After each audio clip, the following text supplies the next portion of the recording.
The most dangerous man in a prison is rarely the loudest one. The recreation gym inside Blackridge State Prison had never been this quiet. More than 60 inmates stood shoulder to shoulder around the worn practice mat, their conversations fading into uneasy silence as every eye focused on two men standing several feet apart beneath the bright fluorescent lights.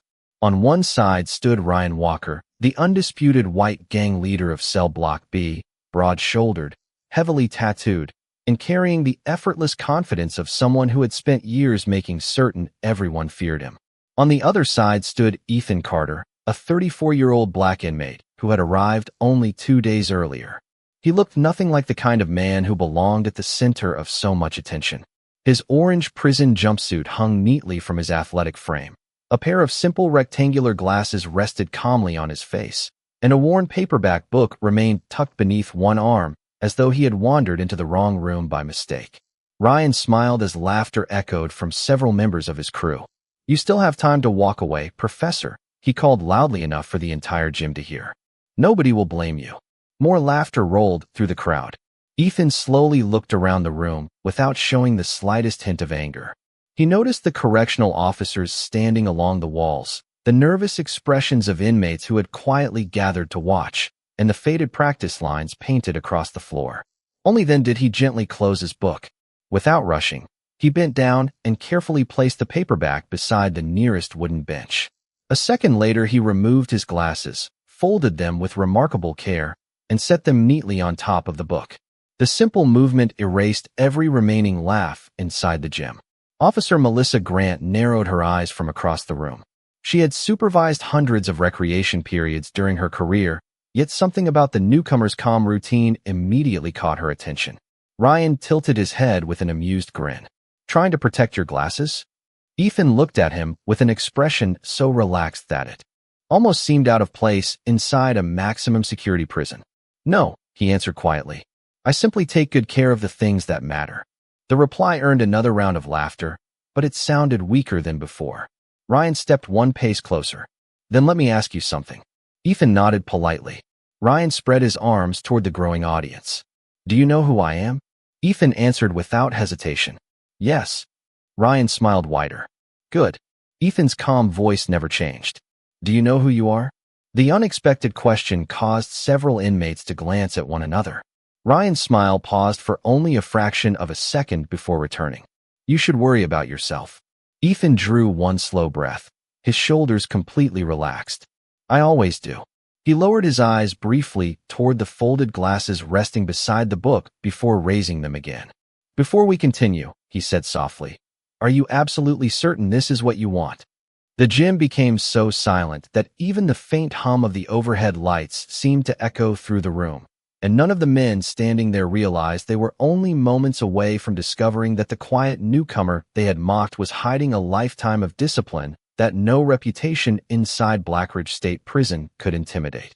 48 hours earlier, a gray prison transport bus rolled through the reinforced gates of Blackridge State Prison beneath an overcast autumn sky. The heavy steel doors closed behind the vehicle with a sound that every inmate remembered long after arriving. Ethan Carter stepped off the bus carrying a small cardboard property box that held only a toothbrush, a family photograph sealed inside a clear plastic sleeve, and 3 well-worn paperback books. Unlike the other new arrivals, he never glanced toward the guard towers or the rows of razor wire stretching across the perimeter fences. He simply thanked the correctional officer who handed him his intake paperwork before quietly joining the processing line. Officer Melissa Grant noticed him almost immediately. Most inmates entering Blackridge carried fear, frustration, or defiance in their expressions. Ethan carried none of them. His face remained calm, thoughtful, and completely composed, as though he had already accepted every difficult mile that lay ahead. During fingerprinting, medical screening, and orientation, he answered every question politely and without hesitation. Height, weight, medical history, emergency contact. Every response came with steady confidence rather than nervousness. One intake officer smiled and joked, "You are making this easier than most people do." Ethan returned a small smile. There is no reason to make another person's day harder. The simple answer caused several officers to exchange surprised glances. After receiving his orange prison jumpsuit, Ethan carefully folded his civilian clothing before placing it inside the storage container with unusual precision. He then positioned his books neatly on top instead of shoving them underneath his arm. One officer glanced at the titles: American History, Philosophy, Classical Literature. Planning to start a college class? The officer asked with a laugh. Ethan gently shook his head. Reading reminds me to keep learning, even in difficult places. Officer Grant quietly watched from across the room. She had supervised hundreds of inmate arrivals, yet something about Ethan's posture stayed in her mind. Every movement looked balanced. Every step appeared measured. Nothing about him suggested anxiety, even though he had entered one of the toughest correctional facilities in the state. Later that afternoon, Ethan walked into cell block, carrying his property box beneath one arm. Conversation slowed almost instantly as experienced inmates studied the newcomer from every corner of the housing unit. His glasses, quiet demeanor, and stack of books immediately attracted attention. A few inmates whispered the nickname Professor. Others laughed before returning to their card games. Standing on the upper walkway overlooking the common area, Ryan Walker leaned comfortably against the railing with several members of his crew beside him. He watched Ethan cross the floor without looking up once. "He does not belong here," one gang member muttered. Ryan smiled confidently. "He belongs exactly where I need him." Ethan quietly reached his assigned cell, thanked the officer who opened the door, placed his books carefully on the small metal shelf, and looked around the room with peaceful curiosity instead of fear. While everyone else believed they had already figured him out, Ethan had already begun silently observing the routines, personalities, and unwritten rules of Blackridge State Prison, knowing that patience often revealed far more than words ever could. The first morning inside Blackridge State Prison followed the same rigid schedule that every inmate learned within hours of arriving, but Ethan Carter approached each routine differently from everyone around him.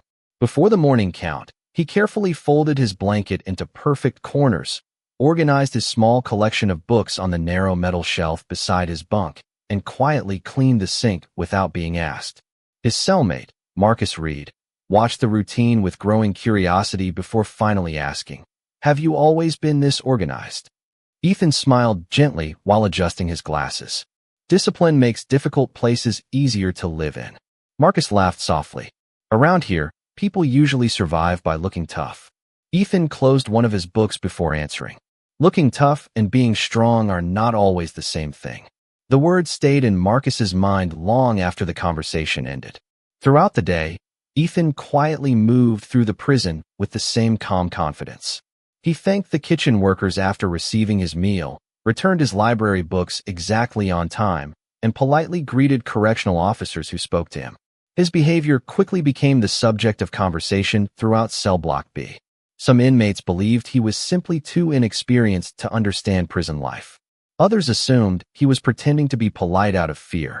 Standing on the upper walkway overlooking the common area, Ryan Walker observed every small detail without saying much at first. He noticed that Ethan never rushed, never argued, and never reacted emotionally, even when other inmates deliberately tried to draw his attention. "He is trying too hard to look harmless," one member of Ryan's crew remarked. Ryan folded his arms and smiled. "Then we will find out how harmless he really is." Later that afternoon, Ethan visited the prison library, where the quiet atmosphere felt completely different from the noise filling the housing units. He selected a history book before sitting alone at a small table beneath the tall windows. Librarian Susan Mitchell noticed how carefully he handled every book. "You seem to enjoy reading more than most people in here," she said warmly. Ethan nodded. "Books remind me that every difficult chapter eventually ends."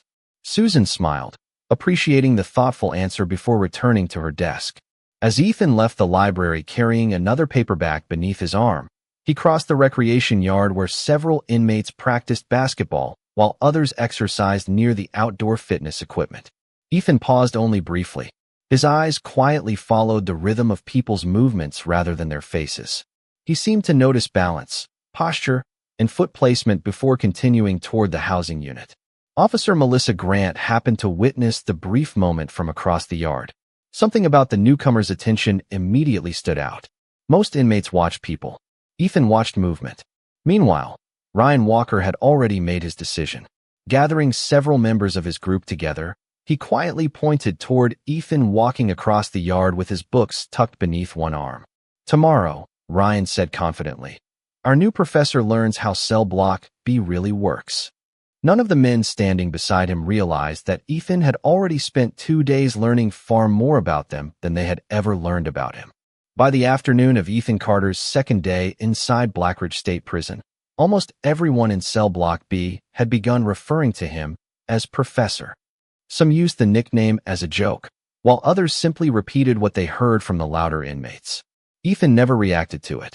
Each time someone called the name across the common area or the cafeteria, he simply turned politely if they were speaking to him and continued whatever he had been doing. That quiet consistency only made Ryan Walker more determined to challenge him. During the evening meal, Ethan collected his tray, thanked the kitchen worker, and walked toward an empty table near the far wall with a paperback book tucked beneath his arm. Before he could sit down, Ryan stepped directly into his path with several members of his group surrounding him. Conversations throughout the cafeteria immediately began to fade as nearby inmates sensed another public confrontation unfolding. Ryan smiled confidently and pointed toward the book, still carrying that thing everywhere. Ethan glanced down at the worn paperback before answering with complete sincerity. "It helps me make good use of my time." A few inmates laughed quietly. Ryan reached toward the book, lifted it from beneath Ethan's arm, and examined the cover with exaggerated curiosity. "You really believe reading is going to help you in here?" Ethan waited patiently before extending one open hand. "I would appreciate having it back."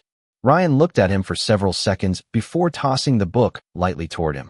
Ethan caught it smoothly with one hand, straightened the slightly bent cover with remarkable care, and tucked it beneath his arm again without spilling a single item from his meal tray. Officer Melissa Grant observed the exchange from across the cafeteria. Nothing had violated prison rules, yet she noticed something unusual once again. Ethan's movements were calm, efficient, and perfectly balanced, almost as though every motion had been practiced thousands of times before. Ryan leaned closer with a confident grin. "You never seem upset." Ethan met his eyes calmly. "Getting upset rarely improves a situation." Ryan folded his arms. "Then maybe you have not found the right situation yet." Ethan answered with the same steady voice. "Or maybe I learned a long time ago that self-control is worth more than proving a point." The surrounding tables grew quieter with every sentence. Several inmates expected Ethan to become nervous under the attention, but his expression never changed. He simply stood there holding his meal tray and his book with the same relaxed posture he carried everywhere inside the prison. Ryan finally stepped aside and nodded toward the recreation gym. "Tomorrow after dinner," he said loudly enough for dozens of inmates to hear, "meet me in the gym. Everybody in cell block B deserves to see what our professor is really made of." Ethan looked toward the hallway leading out of the cafeteria before returning his attention to Ryan.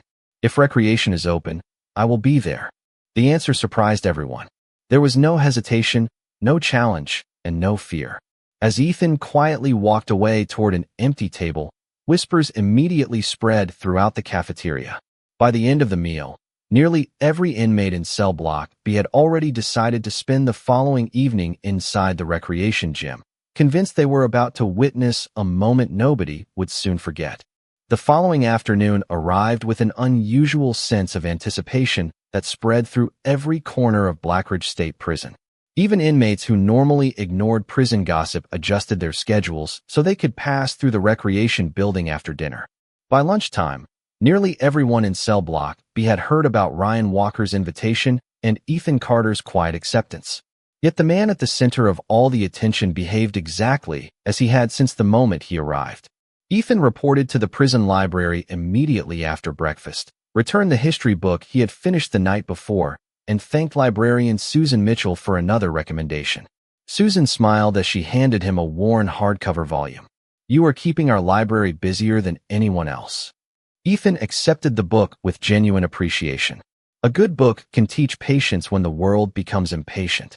Susan nodded thoughtfully before watching him leave. On his walk back through the recreation yard, Ethan noticed several inmates exercising near the outdoor fitness area, while others played basketball under the supervision of correctional officers.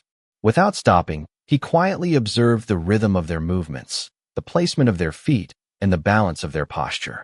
His attention lasted only a few seconds before he continued toward the housing unit.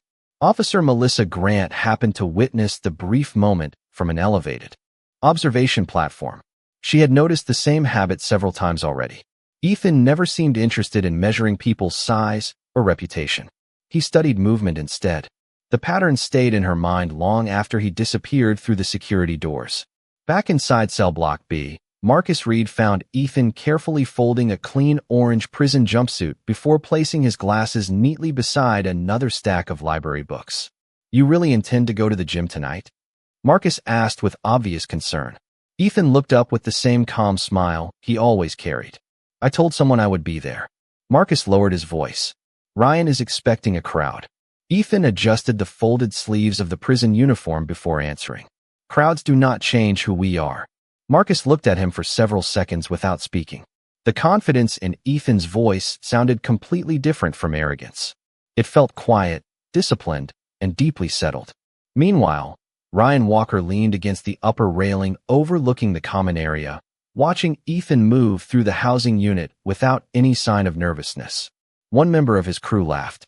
"He still looks like he belongs in a classroom." Ryan smiled confidently. "Good. Let everyone keep believing that." As recreation hours approached, inmates quietly gathered outside the gym doors earlier than usual, eager to witness whatever would happen next. Officer Melissa Grant assigned additional staff to supervise the unusually large crowd, sensing that the evening would attract far more attention than an ordinary recreation period. When the doors finally opened, Ryan confidently walked toward the center of the practice mat as conversations echoed through the room. A few moments later, Ethan entered carrying the same hardcover book beneath one arm. He calmly walked to a wooden bench, carefully placed the book beside it, and slowly removed his glasses before folding them with remarkable precision.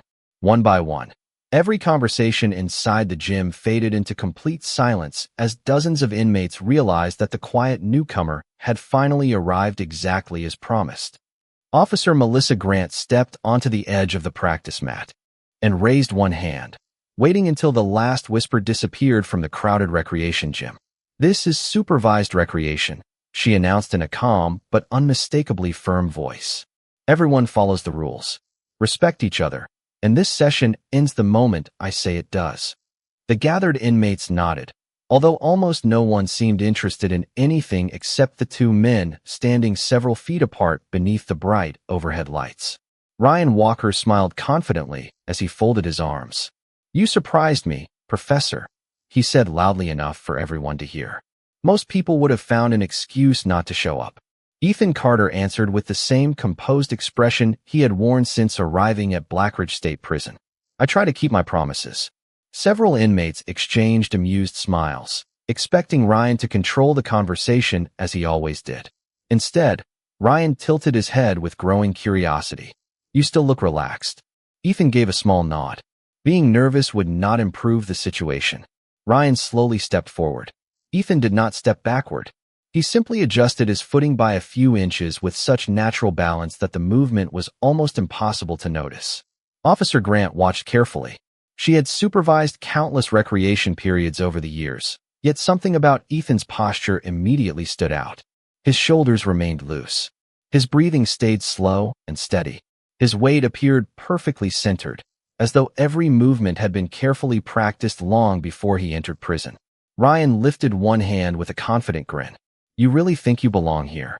Ethan looked directly at him. "Everyone belongs somewhere." The answer puzzled more people than it impressed. Marcus Reed, standing near the back of the crowd, quietly frowned. "Watch his feet," he whispered to the inmate beside him. "He has barely moved, but the distance never changes." The other inmate stared more closely and slowly nodded. Ryan shifted his position again, trying to close the space between them.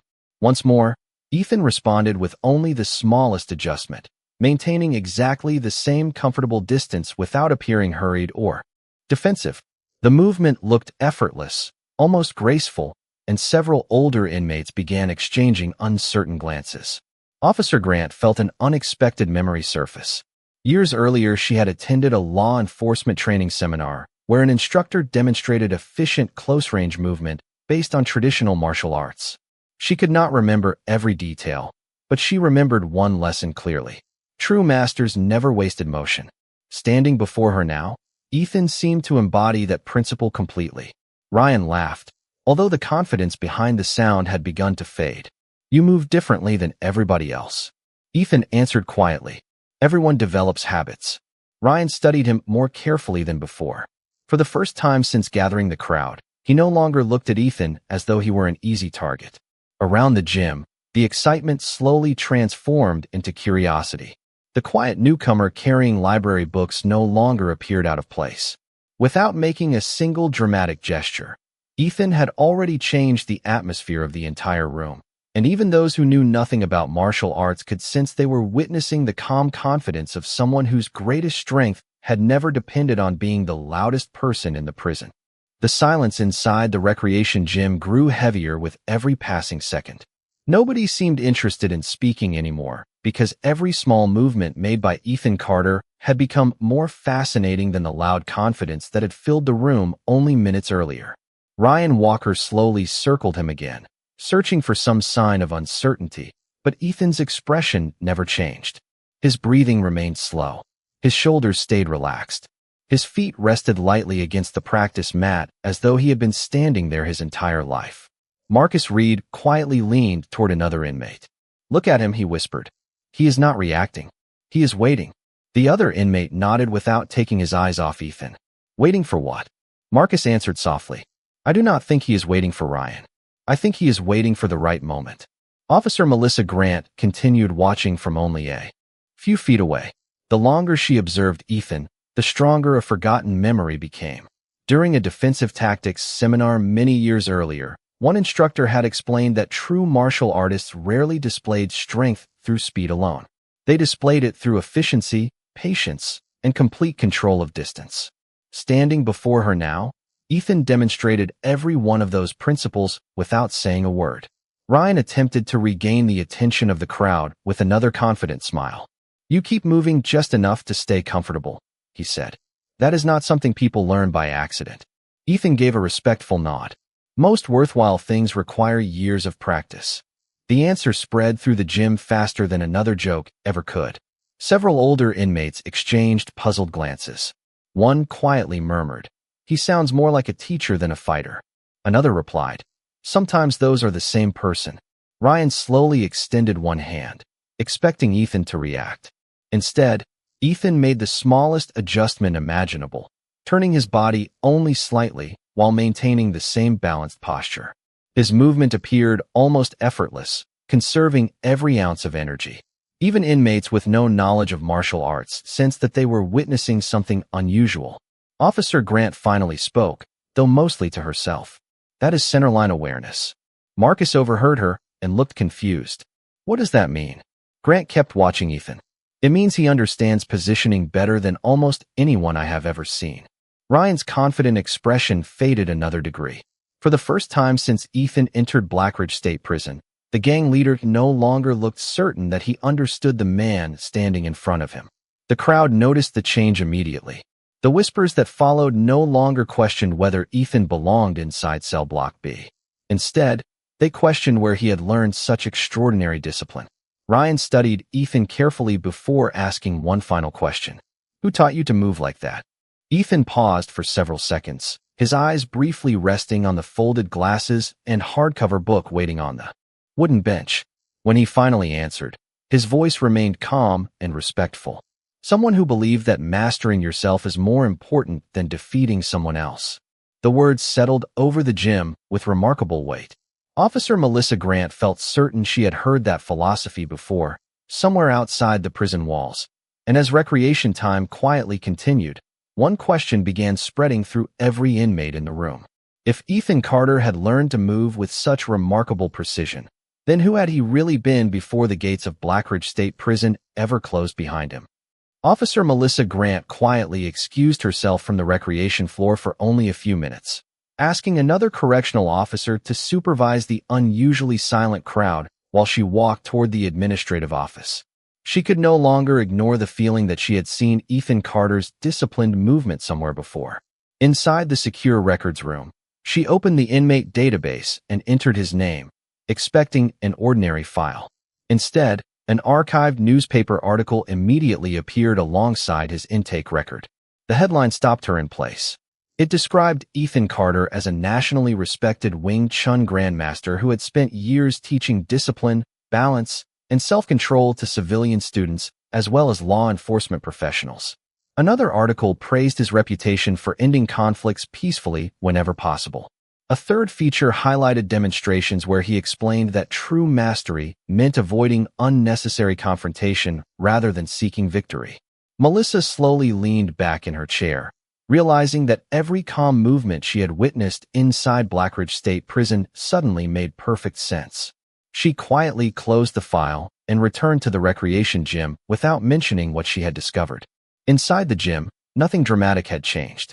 Ryan Walker and Ethan still faced one another beneath the bright lights, while dozens of inmates watched in complete silence. The difference was no longer in their positions. It was in the expressions surrounding them.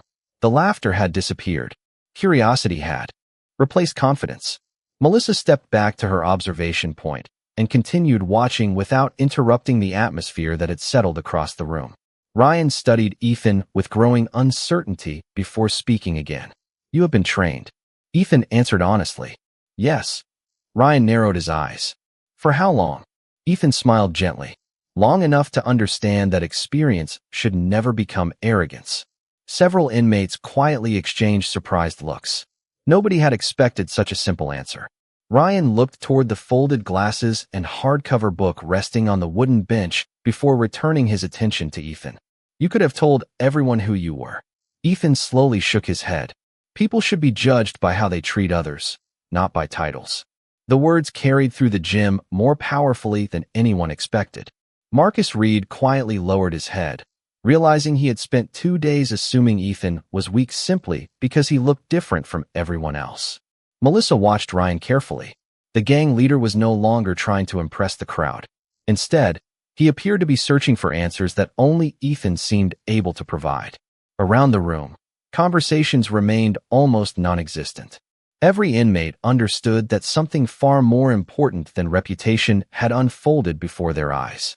Without raising his voice, making dramatic claims, or demanding respect, Ethan Carter had quietly revealed the discipline of a true master through patience alone. Melissa glanced once more toward the secure hallway leading to the administrative offices, knowing the file she had just read would eventually become the most talked-about story inside Blackridge State Prison, because by the following morning the rumors spreading through every housing unit would no longer ask whether the quiet newcomer possessed extraordinary skill, but whether anyone had truly understood the remarkable life he had chosen to leave behind before arriving inside these prison walls. Officer Melissa Grant remained quietly at the edge of the recreation gym, saying nothing about the file she had just read. She understood that some truths carried greater weight when people discovered them through character instead of reputation. Around the practice mat, the atmosphere had completely changed. Only a few minutes earlier, dozens of inmates had gathered expecting to watch another newcomer become the target of humiliation. Instead, they had witnessed something none of them expected. Ethan Carter had never raised his voice, never boasted about his past, and never attempted to prove he was better than anyone else. Ryan Walker slowly lowered his hands and looked at Ethan with an expression that no longer carried arrogance. It carried honest curiosity. "You knew who I was from the beginning," Ryan said quietly. Ethan nodded once. "Yes." Ryan glanced around the gym before speaking again. "Then why did you never try to impress anybody?" Ethan looked toward the folded glasses and the hardcover book resting on the wooden bench before answering. "Respect earned through fear disappears when fear is gone. Respect earned through character stays much longer." The simple sentence settled over the room with remarkable silence. Even the inmates standing in the back of the gym stopped whispering. Marcus Reed smiled to himself as though everything finally made sense. Officer Grant stepped forward and announced that recreation time had ended. Nobody complained. The crowd slowly began leaving the gym, but nearly every inmate looked at Ethan differently than they had only an hour earlier. Ryan remained standing for another moment before walking toward Ethan. Instead of another challenge, he offered a quiet nod of acknowledgement. Ethan returned the gesture with the same calm respect he had shown every person since arriving at Blackridge State Prison. Without another word, he walked to the bench, carefully unfolded his glasses, placed them back on his face, picked up his hardcover book, and headed toward the exit. The following morning, life inside Cell Block B appeared almost unchanged on the surface. The morning count proceeded on schedule. Breakfast was served at the usual hour. The library opened as always. Yet something invisible had shifted throughout the housing unit. As Ethan walked through the corridor carrying his books beneath one arm, inmates who had laughed at him only days earlier quietly stepped aside to let him pass. Some greeted him with a respectful nod. Others simply watched in thoughtful silence. Ryan observed the scene from the upper walkway without saying a word. For the first time in years, he seemed more interested in understanding another man than controlling him. Ethan never mentioned his years of martial arts training, never spoke about the newspaper articles hidden inside his prison file, and never corrected the stories spreading throughout Blackridge. Every morning, he continued folding his blanket with care, reading another book, thanking correctional officers for their professionalism, and treating every inmate with quiet dignity. Officer Melissa Grant watched those routines for weeks afterward and eventually realized that the greatest lesson inside Blackridge had never been about martial arts at all. It had been about discipline, humility, and the strength to remain true to one's character when everyone else expected something different. From that day forward, the nickname Professor never sounded like a joke again. It became a reminder that the strongest person in any room is often the one who never feels the need to prove it.